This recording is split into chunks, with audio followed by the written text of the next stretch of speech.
taking accountability for your mistakes is super sexy. It really, really is. When you know that you were wrong and you take responsibility for that and you admit where you were wrong, it just shows courage, it shows strength, it shows maturity, and it shows that you're growing on a path towards evolution. Like you're evolving into a being who is more aware, who is more conscious, who is taking ownership. Okay, so, so this is what I've done in my past. A lot of times when someone comes at you, it's natural to get defensive, right? So a lot of times if someone had come up to me and told me how I had hurt them, or I had said something that they upset them, or had somehow did something that was uncomfortable for them, my reaction is to deny it. I didn't do that. That's not what I did. Well, if you think I did that, then I did that probably because you did this or this happened, and I only did that because of this. Like, I didn't mean to do that. It's like excuse after excuse, playing the victim, blaming everything else of why you acted one way. And so I have done this, and it's been rather annoying.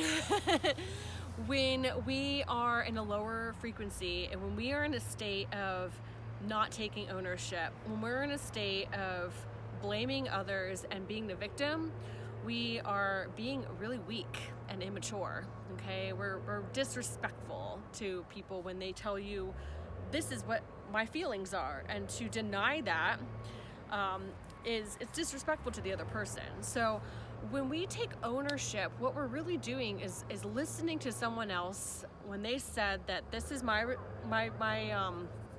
experience with you. I want to share this.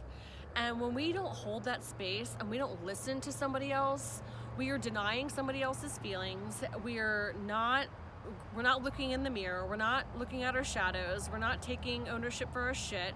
And we don't get anywhere. We stay in a lower frequency pattern.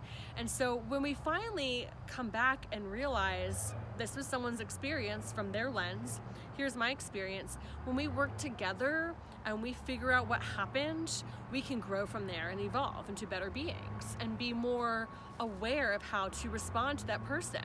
Okay, so let's say that we're all ingredients, and say you're a spice. Your spice might be great for this recipe, but it might not be for this recipe. Sometimes, with this person, you can be hot like a ghost pepper, but sometimes you might have to be black pepper or maybe cayenne. You have to meld with your environment. Always stay true to what your spice is, of course. But sometimes, let's say you're really sarcastic with one friend and they get you and they're sarcastic too, versus another friend where that doesn't play well with them. They get triggered or annoyed or offended and they don't get the joke. So we have to learn how to adapt or modify, around different ingredients in order to create a great recipe. Otherwise, it can be a complete disaster, right?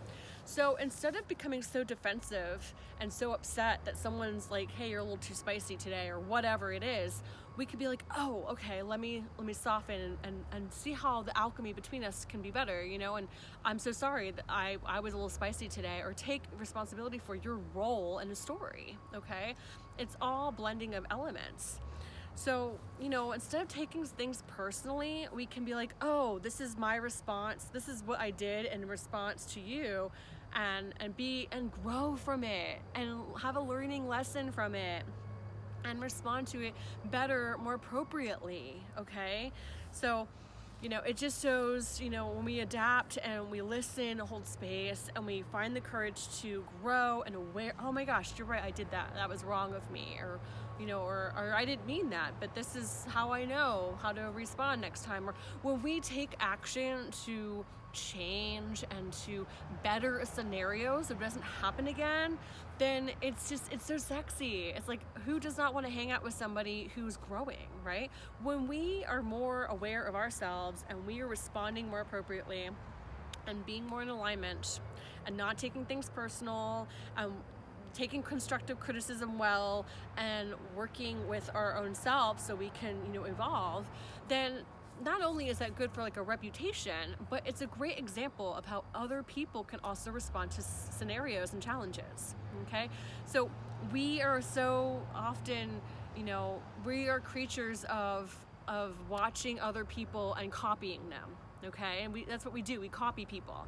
So when we start acting in a way that's taking accountability and being okay to say I was wrong and just showing strength, it's a great example for people to be like, oh, it's okay to do that. I can do that. Rather than staying in this lower vibration of like, no, you, not me. I'm perfect.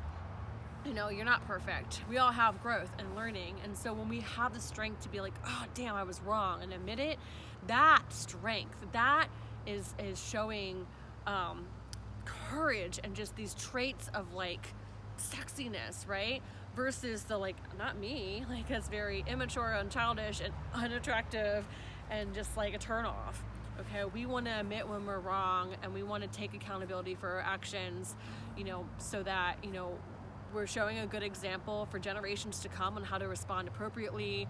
And because we don't want to stay in a lower vibration and stay in these patterns, we want to grow and learn. And so welcome the challenges, learn from them, learn not to become so reactive and defensive, but to learn like, this is how I acted, how can I do it differently next time? Like, that's showing growth, and that's who people want to hang out with. People want to, be close to people who, know who they are and aren't afraid to admit when they're wrong. So,